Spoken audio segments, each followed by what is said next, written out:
कैसा क्राइम हुआ कि एक प्रेग्नेंट वुमेन के साथ गैंगरेप हुआ, उसके फैमिली के 7 लोगों को मार दिया गया जिसमें 3 साल की बच्ची भी थी। और ये ऐसा हेट क्राइम है, ये धर्म के नाम पे ये क्राइम होता है, ये राइट के टाइम पे हुआ। ये जो क्राइम का जो ग्रेविटी है ये बदलता नहीं है। 15 साल बीत जाने के बाद, 14 साल बीत जाने के बाद में वो जो जुर्म वो उस जमाने में हुआ, जो जुल्म ढाया गया, जो टेररिज्म उस वक्त में हुआ बिल्किस बानो के साथ, आज 14 साल घट जाने के बाद में वो कम नहीं हो जाता कि आप उसको रिहा कर दे ये कह के कि ये ब्राह्मण है, ये अच्छे संस्कार है। भाई बिल्किस बानो और उसके हस्बैंड दौड़ते रहे एक जगह से दूसरी जगह इंसाफ पाने के लिए, भागना पड़ा उनको, डर था उन्हें अपने जिंदगी को बचाने के लिए। आज कौन गारंटी लेगा उनका? 2005 का सुप्रीम कोर्ट का जजमेंट है, 5 जजेस का यह बेंच है, जिसमें कहा गया है कि life imprisonment means until the last breath. Section 435 CrPC का जो आपको बोलता है कि consent of union government is necessary, यह कहा गया। गुजरात गवर्नमेंट को पावर है 432 में कि वो रिहा करे, लेकिन 435 के अंदर में उसको ये यूनियन गवर्नमेंट से कंसेंट लेना पड़ेगा। बिना कंसेंट लिए कैसे उसने रिहा कर दिया? ये सारा देश जानता है कि हमारे प्रधानमंत्री जी जुमलाबाज है, तो वो अपनी जुमलाबाजी को फिर से साबित करते हैं। भाई action speaks louder than words. आप आजादी का अमृत महोत्सव के नाम पे आपने एक एमनेस्टी पॉलिसी लाया। वो एमनेस्टी पॉलिसी में यह है कि जो 14 साल से ज्यादा जो लोग सजा काट रहे हैं वो अप्लाई करेंगे एमनेस्टी। आजादी का अमृत महोत्सव एमनेस्टी है ये। उसमें यह है कि 2022 में इस साल 15 अगस्त को, 2023 के 26 जनवरी में और फिर 2023 के 15 अगस्त में लोगों को रिहा किया जाएगा। सबसे पहले तो समझना होगा कि क्या क्या कैसे कैसे घटना घटा और कैसे बिल्किस बानो के कन्विक्ट्स को 11 लोग जो कि मुलजिम पाए गए थे, जिनको ताउम्र कैद का सज़ा मिला था, उनको कैसे रिहा कर दिया गया। देखिए, हर स्टेट में रेमिशन पॉलिसी होता है, अपना अपना स्टेट का अपना अपना रेमिशन पॉलिसी होता है। तो सवाल ये उठा कि इनका ट्रायल महाराष्ट्र में हुआ, सीबीआई कोर्ट द्वारा हुआ, स्पेशल सीबीआई कोर्ट में इनका ट्रायल हुआ और उसके बाद इनको सज़ा मिला। क्राइम घटा गुजरात में, तो ये लोग सुप्रीम कोर्ट गए कि कौन से रेमिशन पॉलिसी, कौन सी स्टेट की रेमिशन पॉलिसी को अप्लाई किया जाए। सुप्रीम कोर्ट ने फैसला दे दिया मई 2022 में कि गुजरात की जो रेमिशन पॉलिसी है, जो पॉलिसी माफ़ी देने का है, उसको अप्लाई किया जाए। अब गुजरात में भी 2 पॉलिसी है, एक जो 1992 का है और एक जो 2014 का है। 2014 का जो रेमिशन पॉलिसी है उसमें बहुत क्लियरली लिखा हुआ है कि जो रेप एक्यूज्ड हैं और जिनको सेंट्रल एजेंसीज द्वारा, जैसे सीबीआई का हुआ, सीबीआई कोर्ट द्वारा जो सज़ा दिया गया, ऐसे लोगों को एलिजिबिलिटी नहीं है कि इनको आप रिहा कर दें। 2014 में ये क्लैरिफिकेशन आया था और 1992 में ये क्लैरिफिकेशन नहीं था, बट इन एसेंस ये चीज़ था। इसी सवाल को लेकर के सुप्रीम कोर्ट पहुंचे। सुप्रीम कोर्ट ने कह दिया कि 1992 की पॉलिसी को अप्लाई करेगी, कंसिडर करेगी गुजरात गवर्नमेंट। फिर क्या हुआ? गुजरात गवर्नमेंट ने एक कलेक्टर के लीड करते हुए एक कमेटी बनाई। उस कमेटी ने सारे 11 लोगों को, 11 कन्विक्ट्स को अलाउ कर दिया कि इनको रिहा कर दिया जाए, ऑर्डर पास कर दिया। ये उन्होंने अपना रिकमेंडेशन भेज दिया गुजरात गवर्नमेंट को। गुजरात गवर्नमेंट ने इसको अप्रूव दे दिया कि हाँ, इन लोगों को रिहा कर दिया जाए, और इनको रिहा कर दिया गया। समझने वाली बात यह है कि सीआरपीसी 432 के अंदर में जो स्टेट को ये जो पावर है कि आप किसी को माफ़ी दे दो, रिहा कर दो, ये पावर सेक्शन 432 सीआरपीसी में। लेकिन वही सेक्शन 432 सीआरपीसी बोलता है कि इन्हें यूनियन गवर्नमेंट से, सेंट्रल गवर्नमेंट से अप्रूवल लेना होगा, जो कि सेक्शन 435 में है। इसी को लेकर के विवाद है कि क्या स्टेट गवर्नमेंट ने यूनियन गवर्नमेंट से क्लियरेंस मांगा।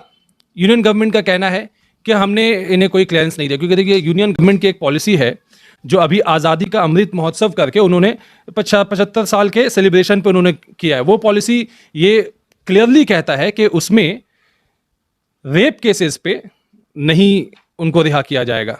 जो गुजरात की 1992 की पॉलिसी है उसमें इन एसेंस ये बात है, सिर्फ क्लैरिफिकेशन के साथ में ये बात नहीं है, जो क्लैरिफिकेशन उन्होंने 2014 में दिया।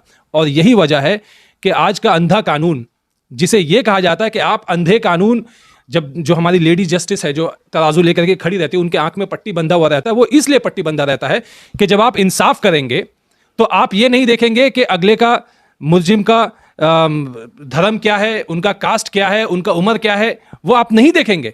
लेकिन जो बीजेपी का एमएलए सीके रावजी, जो कि उस गवर्नमेंट पैनल में था, गुजरात गवर्नमेंट के पैनल में था, जिस पैनल ने यह रिहा का ऑर्डर दिया, वो कहता है ऑन रिकॉर्ड इंटरव्यू में कि ये लोग ब्राह्मण हैं, ये अच्छे संस्कार वाले लोग हैं।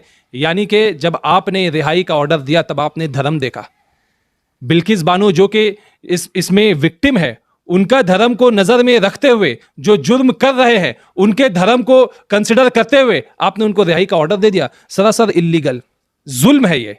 और जो हमारे देश के जुडिशरी उसका ये फेलियर है, और यही वजह है कि जिस जज ने ये ऑर्डर दिया था उन्होंने भी कहा कि ये rebellion against the judicial apparatus है, कि ये जब कोर्ट में कॉन्विक्ट कर दिया गया, और देखिए सुप्रीम कोर्ट का जजमेंट है उसमें बहुत क्लियरली लिखा है कि जब लाइफ सेंटेंस दिया जाता है तो उसका मतलब ये होता है कि वो उम्र भर, जो उम्र कैद 2005 का सुप्रीम कोर्ट का जजमेंट है, 5 जजेस का ये बेंच है जिसमें कहा गया है कि life imprisonment means until the last breath. और अगर कहीं पे रिमिशन होता है, कहीं पे माफी दिया जाता है, तो उसमें 2 कैटेगरी है। एक जहां पे हीनस क्राइम है, हीनस क्राइम में रेमिशन जो है वो मैटर ऑफ राइट नहीं है, किसी का हक नहीं है कि 14 साल मेरा पूरा हो गया और हम जाकर के अप्लाई करेंगे हमारे रेमिशन, ये राइट नहीं है उनका, अगर वो हीनस क्राइम का कॉन्विक्ट है। सेकेंडली कि उनमें दूसरे फैक्टर्स को देखा जाता है, जैसे कि क्राइम क्या हुआ, कैसा क्राइम हुआ कि एक प्रेग्नेंट वुमेन के साथ गैंगरेप हुआ, उसके फैमिली के 7 लोगों को मार दिया गया जिसमें 3 साल की बच्ची भी थी। और ये ऐसा हेट क्राइम है, ये धर्म के नाम पे ये क्राइम होता है, ये राइट के टाइम पे हुआ। ये जो क्राइम का जो ग्रेविटी है ये बदलता नहीं है। 15 साल बीत जाने के बाद, 14 साल बीत जाने के बाद में वो जो जुर्म वो उस जमाने में हुआ, जो जुल्म ढाया गया, जो टेररिज्म उस वक्त में हुआ बिल्किस बानो के साथ, आज 14 साल घट जाने के बाद में वो कम नहीं हो जाता कि आप उसको रिहा कर दे ये कह के कि ये ब्राह्मण है, ये अच्छे संस्कार है। भाई अच्छे संस्कार और ब्राह्मण वो फैक्टर नहीं है। फैक्टर क्या है इसमें कि आपको जो विक्टिम है उनसे भी कंसल्ट करना होगा, विक्टिम की सेफ्टी को देखना होगा, और खास तौर पे तब जबकि बोला गया है, जब कोर्ट ने जो सजा दिया था उस कोर्ट ने बताया कि बिल्किस बानो और उसके हस्बैंड को they have been running from pillar to post seeking safety and this shows how vulnerable they are. Bilkis Bano और उसके हस्बैंड दौड़ते रहे एक जगह से दूसरी जगह इंसाफ पाने के लिए, भागना पड़ा उनको, डर था उन्हें अपने जिंदगी को बचाने के लिए। आज कौन गारंटी लेगा उनका? और बिना विक्टिम को कंसल्ट किए जनरली अगर कहीं पे माफी दिया जाता है, भाई माफी देने का, चलिए हमारे देश का कानून है कि सरकार अपने हाथ में ले लेती है, स्टेट अपने हाथ में ले लेती है, उस स्टेट का पावर है कि वो माफ करेगा। यहां पे विक्टिम का पावर नहीं है, जिसके साथ जुल्म हुआ, जिसके खिलाफ जुर्म हुआ, उसको ये पावर नहीं कि वो माफ कर दे, लेकिन उससे कंसल्ट तो करेंगे। आपने उनसे कंसल्ट भी नहीं किया।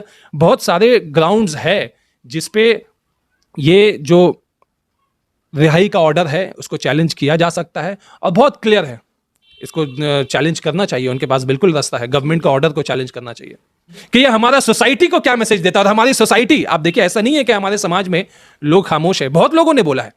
समाज के चाहे पॉलिटिशियन हो, चाहे फिल्म इंडस्ट्री से जुड़े हुए लोग हैं, चाहे एक्टिविस्ट हो, सारे लोगों ने इस बात की कंडेम की है कि ये गलत है, सरकार को ये फैसला वापस लेना चाहिए। सारा देश जानता है कि हमारे प्रधानमंत्री जी जुमलाबाज हैं, तो वो अपनी जुमलाबाजी को फिर से साबित करते हैं। भाई action speaks louder than words.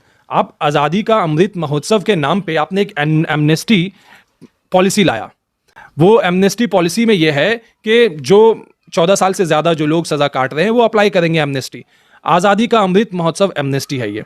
उसमें यह है कि 2022 में, इस साल 15 अगस्त को, 2023 के 26 जनवरी में, और फिर 2023 के 15 अगस्त में लोगों को रिहा किया जाएगा। लेकिन वो जो पॉलिसी गवर्नमेंट ने लाया है, मोदी जी ने, उसमें ये फिट नहीं बैठता।